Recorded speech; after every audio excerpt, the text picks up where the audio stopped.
making your mind up. To the Choose 80 Zoom room, Cheryl. Welcome to the Choose Very 80 much. Zoom. The camera never lies, and we have got Cheryl Baker here from the Fizz, or formerly Bucks Fizz. Well, the camera didn't lie in the 80s, did it, Cheryl? But we've had Photoshop since then, so... Thank goodness. There's no filter today, though. So. No, and we've got a Bucks Fizz in your honour. Sorry to be corny, but we'd pass one through to you if we could. So the O2 Indigo is a big gig coming up that we're really excited to be coming along to. And good. It's to mark your 40th anniversary, which was actually in lockdown, wasn't it? We spoke to Jay then around that time. Yeah. And we know how difficult it was for musicians during that time, particularly. It must be amazing to be back on the road like you are and to do a gig like the O2. Yeah, the funny thing is that I booked the O2, the Indigo, to celebrate our 40th on the 4th of April, which was the exact date that we won the Eurovision. Oh. I booked it, but it was 4th of April 2021, which was right smack bang, we couldn't possibly do it.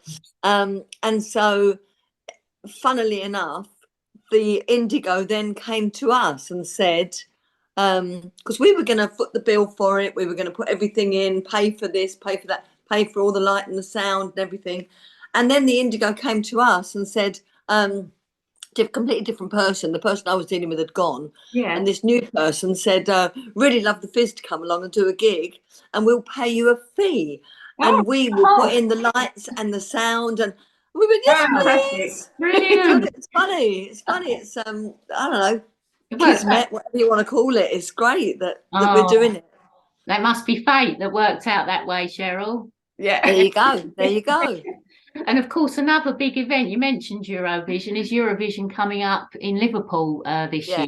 And of course, your iconic dance routine back in 1981, which we all remember, and was the wow factor for us, for Eurovision. Will you be actually there this year at Eurovision?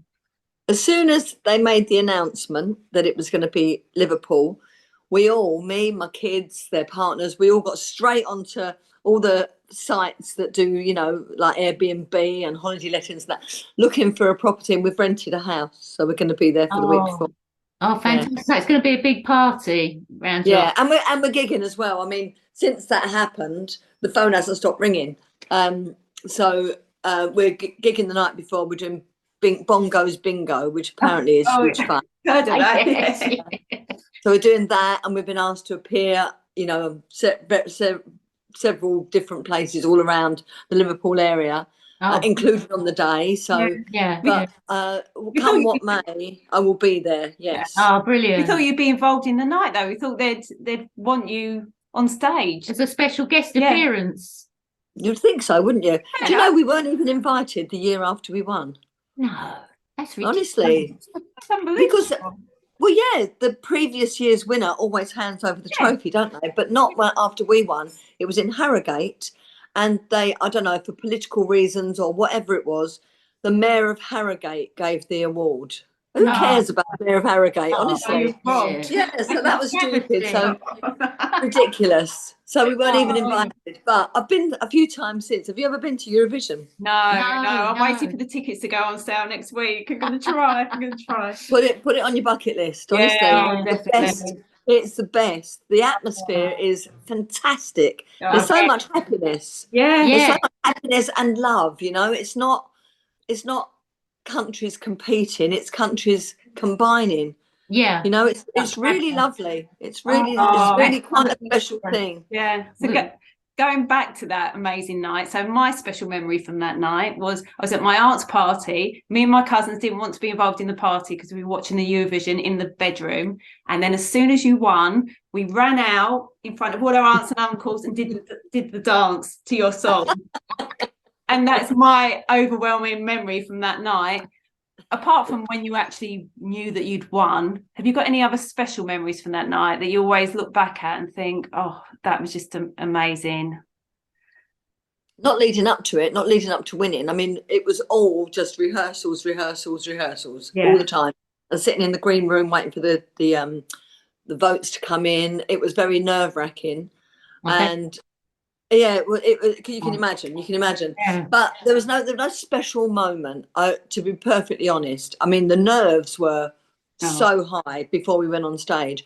But to go back on stage when you've won and to perform it again when they ask you to perform it again, that's the special moment. That's the pinch me moment when you think, "Oh, blimey, I've just won the Eurovision Song Contest."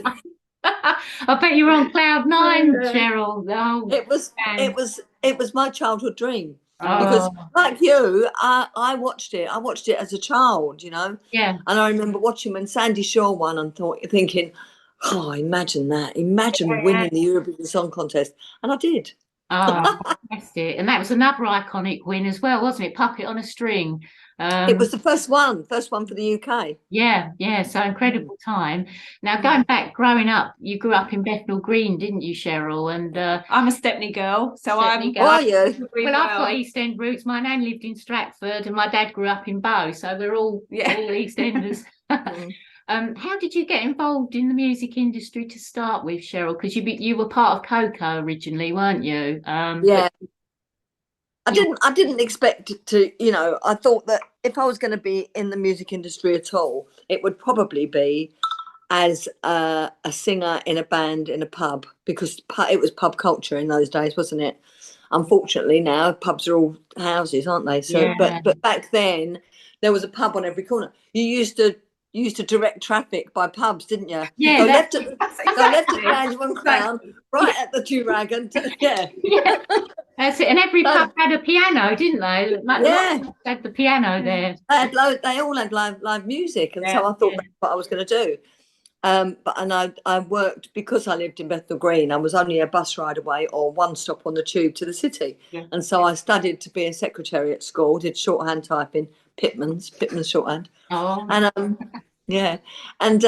and I worked for 5 years in the city, but always wanting to be a singer, and not just a singer. I wanted to be in a band, because the whole thing for me is to make harmony. You know, to use your voice like a musical instrument, and then I was 21. I was working for a guy. It was in Edgware Road, and the whole company was just me and him. He was Israeli, and there was a threat of a war in Israel. So he was in the reservist army. He was called back to Israel. So I went into work, and there was a note on the typewriter saying that he'd gone back to Israel and probably be there for a few weeks. And I thought, what am I going to do? So I used to get magazines to do crosswords, because I love crosswords. And I'd get the NME and Melody Maker and look through and listen to music that I like. I just wasted my time. I had to go into the office every day in case people rang. But there was this one advert that jumped out at me saying girl singer required for harmony band, and it's all about the harmony for me. And must have experience. I didn't have any experience. So I thought, oh, do I do it? What do I do? What do I do? And I bit the bullet eventually, having spoken to my sister and then my mum, and them saying, don't be daft, you know, you've always wanted to do it, give it a try. And I rang, and for the first thing that happened, I rang and spoke to this bloke, and he said, what's your name? And I said, Rita Crudgington. That was my real name. Yeah, that's it, And he went, well, that'll have to go. So that's... So I auditioned for this band. They were called Mother's Pride at the time, and within a couple of weeks, they'd been asked to do a song for Europe, but told that Mother's Pride was too naff a name, so change it to Coco. Wow. So that's how it came back. So again, it was just being in the right place at the right time. That advert at just the right time. And when I left that band after 5 years, and we'd done the Eurovision in the meantime, and had a top 20 hit and had an album out and everything. So I thought that was the culmination of my career. I thought, I've done everything now. I've done the Eurovision, been on Top of the Pops. We were going to actually talk to you about that, because Top of the Pops is such an amazing, iconic show.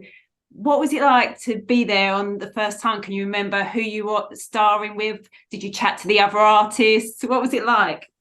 First time I did it was with Coco. And in those days, they used to have an orchestra or a band in the studio, and they would play for you. So it was really strange. And I have no idea who was on it that time. But when I won with Bucks Fizz, I left Coco at exactly the right time again. because they were just, the woman who put Bucks Fizz together was just looking for artists to be in her band. And she came into the studio where I was working, answering the phones, typing their invoices, doing a few BVs for people. And she went, Cheryl, why are you here? What's happened? Well, you should be with Coco. And I went, oh, and I've left. And she went, do you want to be in Bucks Fizz? So Wow. when we did Top of the Pops, it was all miming by then. You just mimed into the stupid little stick in things. But you were kept apart. You know, you had your own dressing areas, and so there was no camaraderie. Sometimes there was. If you went up to the BBC bar afterwards, you'd see people in the bar. Yeah. But really, there's more camaraderie now because we see them at festivals and we see them this weekend. Oh, yeah. I don't know who's working this weekend, but I think it's Toya, Tony Hadley, Paul Young. That we see. Oh, it must be lovely. Yeah. Like a reunion. That's lovely. Yeah, I bet. Now, growing up, Cheryl, because when we were growing up, you had the poster of your, you know, your musical hero on the wall. I mean, mine was Paul Weller going back to the 80s. Lee was Simon Le Bon and Duran Duran. Growing up, who sort of graced your bedroom wall? The Monkeys.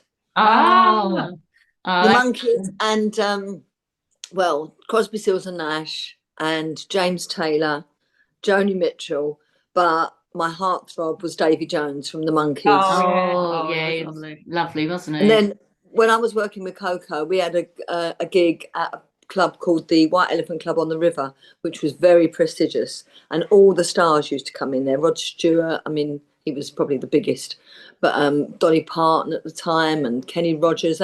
Anyone coming in from America, they'd go to, if they said, where should we go to, you know, for a good dinner and good music, they would come to the White Elephant Club. And then one night I came down to go on stage and right in front of me was Davy Jones. What did you say? What did you say? I didn't say anything. I listened to him ask for a table and they said, we're so sorry, Mr. Jones, but there's not a table free. We're completely sold out. And he said, do you know who I am? Oh no! I went, oh, the disappointment of my heartthrob being an arsehole. So you didn't invite him to your table after that, Cheryl? No, I didn't. No, I was so disappointed though. But anyway, yeah, that was so I did meet my heartthrob. Very brief. Well, I didn't. I saw him anyway in the flesh. Did you have any crushes on your 80s contemporaries? Yeah, funny enough, the one that I really liked was Noel Edmonds. Oh, he was lovely, Noel, wasn't he? Yeah. I was very attracted to him. I don't think he ever knew. And I did work with him a lot. I did it because he did so many different shows back in those days, and I regularly was a guest. So I never let him know. And I was always in a relationship, so I couldn't have done anything. I'm very monogamous, so there was no way I was going to flirt with anyone that I fancied. But I did find him really attractive. Oh, well, actually, and his personality was so watchable, wasn't he? Back on Shop, those greats. Oh, that's memories. And you mentioned Legs and Co, and it really evokes those times really on Top of the Pops. Was that a fun song to make, Cheryl? Do you mean TOTP? Yes. Yeah. Oh, especially because there are dancers in it, and all the choreography was done by my daughter Natalie, and she's in it. So when you look at the dancers, the littlest one is my daughter Natalie. So I love it because yes, it takes you back to doing those shows. And although he's not in the video, you can hear the voice of Mike Reid, who was regularly a presenter on Top of the Pops, and we see Mike a lot now. But yeah, when I watch it, I see my daughter, you know. I think, what a great video, but it's my daughter. She's the choreographer and she's in it. A proud moment, Cheryl. So going back to your latest album, Everything Under the Sun. So you've been working with Mike Stock, haven't you, in recent years? And you didn't have him back in the day, did you? No, but funny enough, we did, because they kind of became popular from 87 onwards, really. And we'd had our last top 10 hit was in 86 with New Beginning. And so obviously the production team wanted to kind of rekindle that. And they contacted Stock Aitken and Waterman, apparently, and we were told that no, they didn't have time to work with us, but they would give us one of their producers. So not I mean, one of those three. Waterman, Stock was the producer and the writer. He wrote the songs. Matt Aitken sometimes helped Mike Stock, but he was like the music man. He was the one on the keys and the guitars. And Pete Waterman was the promo guy. He did all the PR, nothing to do with the music at all, just the PR. And but it worked really well with the three of them. And so we were told that we weren't going to get Mike Stock or Matt Aitken. We were going to get someone else. And so therefore they turned it down.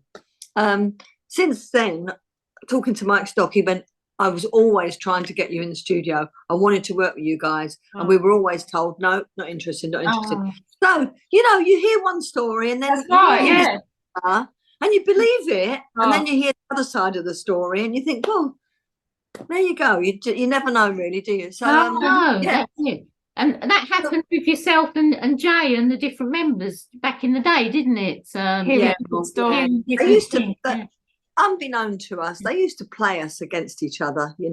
Jay said something earlier in an interview, and she was absolutely right. Divide and conquer. So if you keep them all separate and make them all like not enemies necessarily, but not the best mates, then you can control them. And that's really what happened with Bucks Fizz. But Mike Stock followed me on Twitter, and I followed him back. This was 2015, 2016, and a Fizz fan said, how about, because we weren't called the Fizz then, we were called Cheryl, Mike and Jay, formerly of Bucks Fizz. And a Fizz fan said it would be great if Mike Stock did an album with Cheryl, Mike and Jay, and he responded and said he would absolutely love to. So I contacted him thinking, I can't believe you just said that. And I rang him. Social media is good, isn't it, Cheryl? Honestly, it can be destructive, but it absolutely made us, and it reignited our career. And contacted him, and he went, "Let's do it." We went had a meeting with him, had a good laugh. We really got on really well with him. He's very opinionated and very political and all that. But if you disregard that, if you just think about the musically, he's an absolute genius. And so here we are, 4 albums down, and I was in the studio the other day because he's been helping out with one of my daughters, got a project, Kyla, and he's been helping her. And I went, come on, then when we do an album number 5, and he went, wow, he said, I want to do it. He said, can't be this year because we're doing this show, the Stock Aitken and Waterman, the musical. He said, but next year. So looking forward to an album number 5. Brilliant. He's done a really good job. You've kept the Bucks Fizz sound, but it's got that modern vibe to it. So it's perfect. It's just what the fans want and what new fans can come into. So there's an ABBA sound to them as well. Your voices sound so good. I think it's because there's more female vocal now than there used to be, because Bobby G had an amazing voice. He has got a great voice. And of course, he's not in the band anymore and hasn't been for donkey's years. But that original Bucks Fizz sound had Bobby on it, of course. Plus, he did sing lead on some of the songs. So take him out of the equation. There's 2 girls and 1 boy. It's always going to sound dynamics. It's always going to be it's going to sound more female, which of course is the ABBA sound. So it's to work with Mike Stock is just it's so much fun. Whereas back in the day with Andy Hill was a fantastic writer and producer, but we would go into the studio at 11 in the morning, say. It never started too early. 11 in the morning, we'd still be recording at 3 in the morning the following day, and so tired. And we would do like minimum 8 tracks of every vocal, at least 8 tracks. And Mike Stock, if you don't just do it in one take, then you might double track it, and that's the most you're going to do, double track. See, that's what it's now for, isn't it? That's exactly. Do it, and it just works. Yes, it does, definitely. Oh, I know what I was going to say. You said about the sound that's standing today and everything, but today's music, there's a lot of, they've gone back to using analog, which is there's analog and digital, right? So analog is what we used to use back in the 80s, because digital hadn't been discovered. And of course, Mike Stock has got every piece of equipment you'd ever want, but all digital, all modern, all controlled by computers. And to get the sound that he wanted to get on everything under the sun, he had to buy all the equipment, Analog. old equipment Old from stuff. the, Yeah. Oh, all right. the stuff that he'd dumped and given Yeah. to people. He Why had did to I get buy rid it of all that? back. Yeah. It just shows it was a good quality of sound back then, wasn't it? That we've lost. It's like vinyl compared to CD. Yeah. Vinyl's got some kind of magic to Yes. it. It's Yeah. got a depth to it that you just don't get on CDs, and No. certainly not Spotify and whatever. What was So, the first vinyl that you bought? Can you remember the first single you bought? Of course I do. Everybody but an album. My first single, I'm afraid, was Rosie by Don Partridge, and you probably don't even know that. I don't know. Too No, I've young. not heard of that. No. He was a one-man band. He used to busk, and he still was busking up until, I don't know, probably 20 years ago. He was a one-man band, and he'd Oh, have his kazoo in his mouth, and he'd have he'd have his guitar, and on his guitar would be the harmonica, and he'd have the thing on the arm with where he'd like his cymbal, and his leg would do the bass drum, and he did this song called Rosie, and I don't know why I liked it. I was a kid. I liked it. I bought it. But then, much more credible, my first album was Abbey Road by the Beatles. Oh, wow. Fantastic. Classic album. You redeemed yourself there, Cheryl. What was it like when you got your first Bucks Fizz 7-inch single? I suppose you had Coco, didn't you, to start with? But it must be amazing to know that there's people can go into the shops and buy your records. What's amazing is not just getting the record; it's when you go to number one. That's what's amazing. And when with Coco, we had, I think that single went to 13, The Bad Old Days, and we had an album. So it's great to have an album. But I did a lot of recording in those days, and I was on other people's recordings. I used to do a lot of backing vocals. I was a backing singer on what was the program? Not Opportunity Knocks, the other one. Stars in Their Eyes? No, something like that. Whatever it was, I was a backing singer for various people. I used to do vocals on albums, like cover albums and things. So I was always in the studio. I loved being in the studio. But to record a single that goes to number one, that's what's special. Yeah. That is the icing on the cake, to go to number one and to be on top of the pops, and for them to say, and at number one.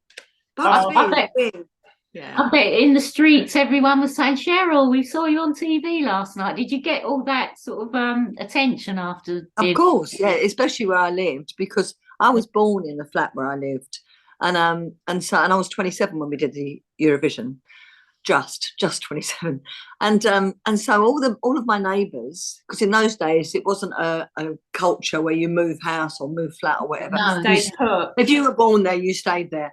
And so I grew up with all of my mates and all of my neighbours who felt like family around me. And they would go, "Oh, Ree, you've done really well. You're number one." I go, "No.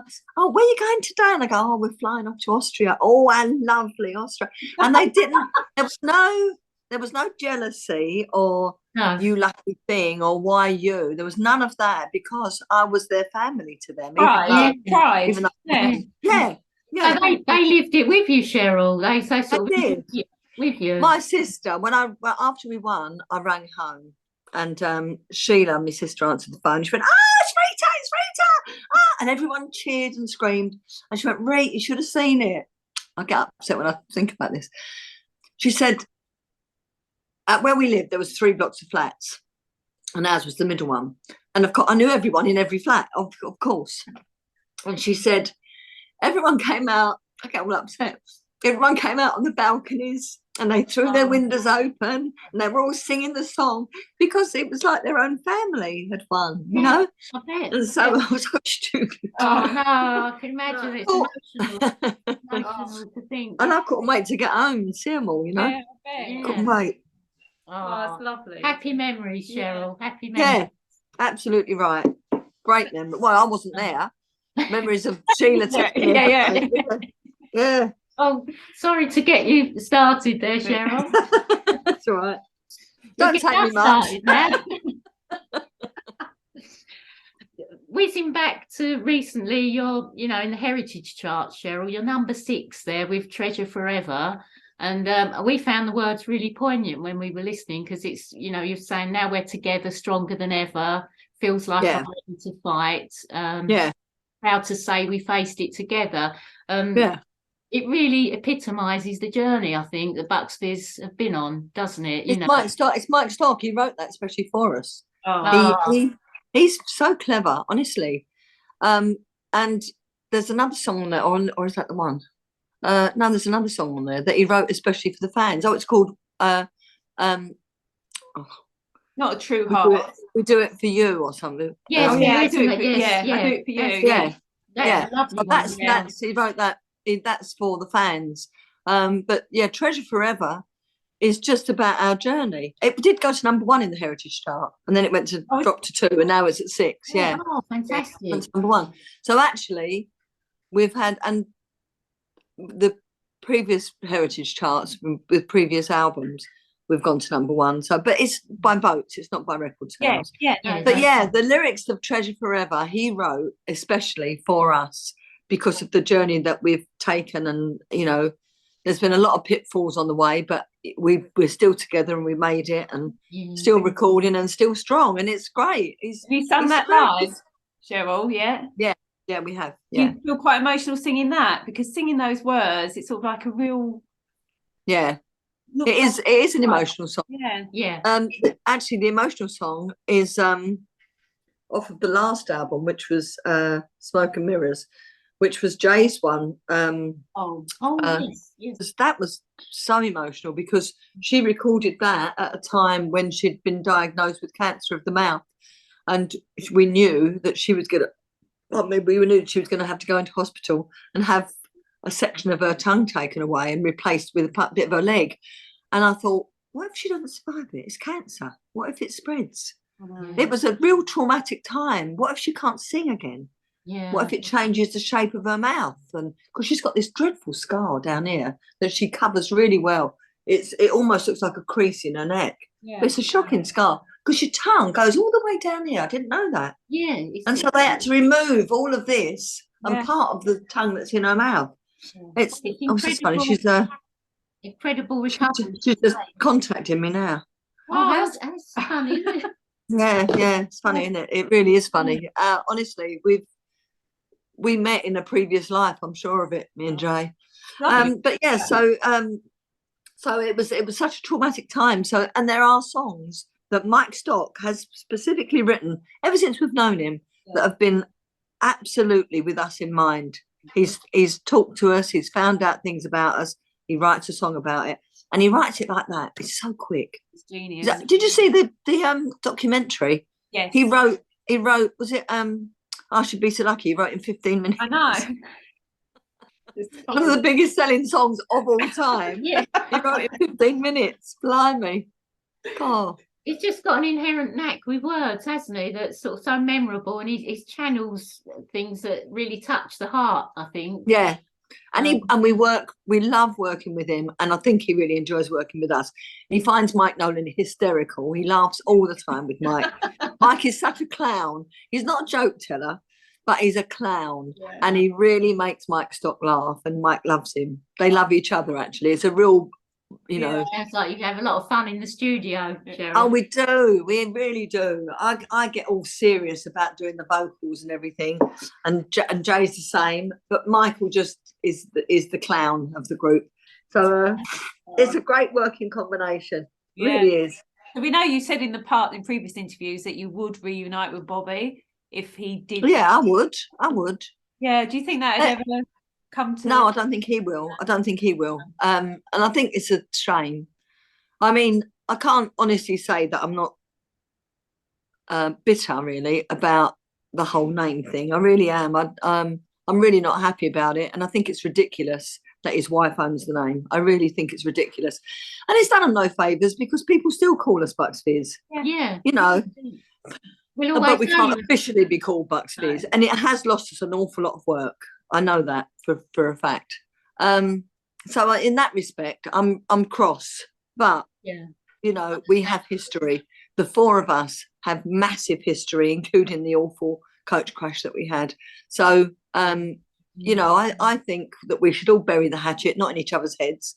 We should just get on with it. And you know, we're in our, what do you call it? Do you call it your swan song or something? You know, your final kind of how much longer can we go on? I'm going to be 70 next year. How much longer can we go on? So it's, I love it still. I can still leap around the stage, but for how much longer, I don't know. So let's just have another couple of years of earning some money and having a great time. Oh, yeah, I don't like Mick Jagger. Blimey. He looks like one of those dogs with all the folds, doesn't he? He's an inspiration, though, isn't he? For you know, to carry on doing what you love doing. I think he's full of formaldehyde. Yeah. That's what his secret is. Quickly before we go, one more thing we want to touch on was record breakers. We loved record breakers growing up, and Russell came across as such a lovely man. Was he as lovely to work with, Cheryl, as he came across? No, he was lovelier. He was so special. I was so privileged to have worked with him. And you know, he's been dead 28 years, nearly 29.